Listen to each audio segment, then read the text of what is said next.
Good afternoon dear students आज हम हिंदी में पार्ट 2 मुर्गे की होशियारी पार्ट पढ़ेंगे। ओके,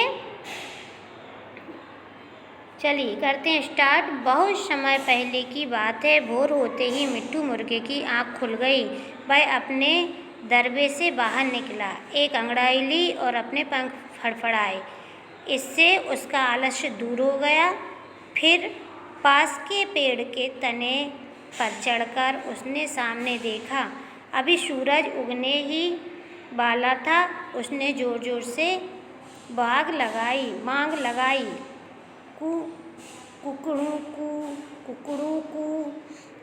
स्टूडेंट्स, जैसे ही सुबह होती है तो मुर्गा जो है वो सबसे पहले जाग जाता है। ओके, बहुत दिन पुरानी बात है, बहुत समय पहले की बात है कि सुबह होते ही एक मिट्टू नाम का मुर्गा था जो सबसे जल्दी जागा और अपने दरबे से बाहर निकला जहाँ पे वह रहता है। और उसने एक अंगड़ाई ली और पंख फड़फड़ाए और अपना आलस्य दूर करते हुए वह फिर पास के पेड़ के तने पर चढ़कर सामने देखने लगा। तो उसने देखा कि सामने से सूरज उगने वाला था। तो उसने ज़ोर से चिल्लाना शुरू करा कि कुकड़ू को। स्टूडेंट्स, आपने सुबह सुबह सुना होगा कि मुर्गा जब ऐसी आवाज़ निकालता है तो हम समझ जाते हैं कि सुबह हो गई है। ओके, चलिए नेक्स्ट देख लेते हैं। उस पेड़ के नीचे एक लोमड़ी आई और ललचाई दृष्टि से मुर्गे को देखकर बोली, भाई मुर्गे नमस्कार, बड़े सवेरे उठ गए। वहीं से एक पेड़ के नीचे एक लोमड़ी आई। उसी पेड़ के नीचे एक लोमड़ी आई और ललचाई आंखों से मुर्गे को देखने लगी। देखकर बोली कि भाई मुर्गे नमस्कार। उसने मुर्गे को नमस्कार किया और बोला कि सुबह आप इतनी जल्दी उठ गए। हाँ मौसी, मैं तो सुबह जल्दी ही उठता हूँ, सबको समय पर जगाना जो पड़ता है, मिट्टू मुर्गे ने कहा। तो वह मुर्गा बोला, जिसका नाम मिट्टू था, मिट्टू मुर्गा बोला कि हाँ मौसी, मैं सुबह जल्दी उठ जाता हूँ क्योंकि मुझे सभी को जगाना पड़ता है। ओके, आओ नीचे आओ, मैं तुम्हें अपनी पीठ पर बैठाकर सुबह की सैर कराती हूँ, लोमड़ी बोली। मिट्टू मुर्गे ने कहा, नहीं नहीं मौसी, मैं यहीं ठीक हूँ, मुझे नहीं जाना है सैर वेर को।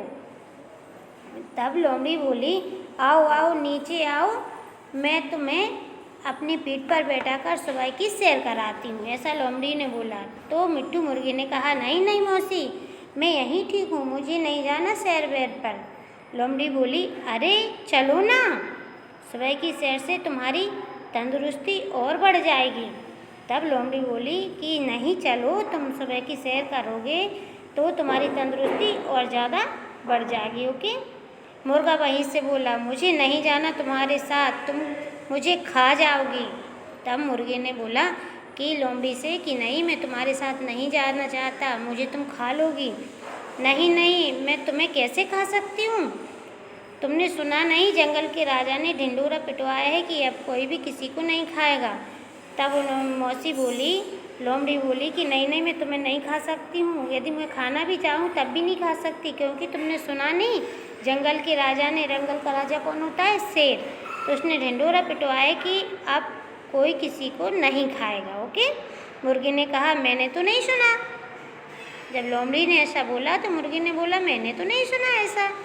तभी पास से कुत्ते की भौंकने की आवाज़ आई। लोमड़ी के कान खड़े हो गए और वह बोली, इधर कोई आ रहा है। अब स्टूडेंट्स, आप ये समझ जाइए, जब सुबह होती है मुर्गा बोलता है तो सुबह हो जाती है, और जब कुत्ता भौंकता है तो हम ये समझ जाते हैं कि कोई आया हुआ है, क्योंकि सभी अपने जो हैं वो गेट पर कुत्ते को रखते हैं रखवाली के लिए। ठीक है, तो तभी पास से कुत्ते के भौंकने की जैसे ही आवाज़ आई तो लोमड़ी एकदम चौंक गई, क्योंकि लोमड़ी समझ गई कि कोई आ रहा है। मुर्गे ने कहा, अरे कौन इधर भागे आ रहे हैं, कालू भैया। अरे वाह, बिल्लू भैया भी इधर ही आ रहे हैं। मुर्गे ने कहा, अरे कौन आ रहा है, कालू भैया और बिल्लू भैया भी इधर ही आ रहे हैं। बिल्लू कुत्ते को इधर आते सुनकर लोमड़ी ने वहाँ से खिसक लेने में ही अपनी भलाई समझी। बिल्लू कुत्ते को जैसे ही लोमड़ी ने इधर आते हुए देखा तो उसने वहाँ से भाग जाना उचित समझा और अपनी भलाई उसी में समझी कि मुझे यहाँ से भाग जाना चाहिए। ओके, अरे मौसी कहाँ भाग रही हो, वे तुम्हें थोड़े ही खाएंगे, मुर्गा हंसते हुए बोला। और मुर्गी ने हंसी में बोला, कि अरे मौसी, लोमड़ी से बोला, अरे मौसी तुम कहाँ भाग रही हो, कुत्ते के बारे में बताया कि वो थोड़ी तुम्हें खाएंगे। लोमड़ी ने जाते जाते कहा, तुम्हारी तरह यदि उसने भी ढिंढोरा नहीं सुना हो तो, और लोमड़ी दुम दबाकर भाग गई। तब मौसी बोली, लोमड़ी बोले कि जैसा तुमने ढिंढोरा नहीं सुना, वैसे ही यदि कुत्ते ने नहीं सुना होगा तो वो मुझे खा जाएगा। ऐसा बोलकर वो दुम दबाकर भाग गई। इसी तरह लोमड़ी की बातों में ना आकर होशियार मुर्गे ने अपनी जान बचा ली।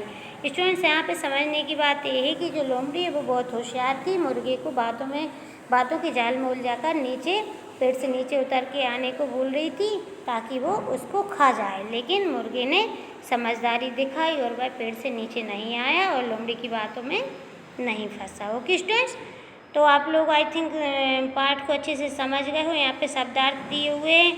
आंखें खोलना मीन्स होता है नींद से जागना। दरबा होता है मुर्गे के रहने का घर। मुर्गा जहाँ पे रहता है उसको दरबा बोलते हैं, दरबा। ओके। आलस मीन्स होता है आलस। जब हम सुबह उठते हैं तो हमें बहुत आलस आता है। तना, पेड़ की मोटी डाल, पेड़ की जो सबसे मोटी डाल होती है उसको तना बोलते हैं। सैर करना मतलब टहलना होता है। तंदुरुस्ती स्वास्थ्य होती है। ढिंढोरा पिटवाना मतलब ढोल नगाड़ा बजाकर किसी खबर को फैलाना। पहले के जो लोग थे वो ऐसे ही ढिंढोरा पिटवाते थे किसी भी चीज़ को लेकर गांव में। ठीक है। दुम दबाकर भागना मतलब डर कर भाग जाना। ओके स्टूडेंट, तो आई थिंक आप लोगों को पाठ अच्छे से समझ में आया होगा। तो आप लोग इस पाठ को अच्छे से रीड करिएगा और समझिए। ओके।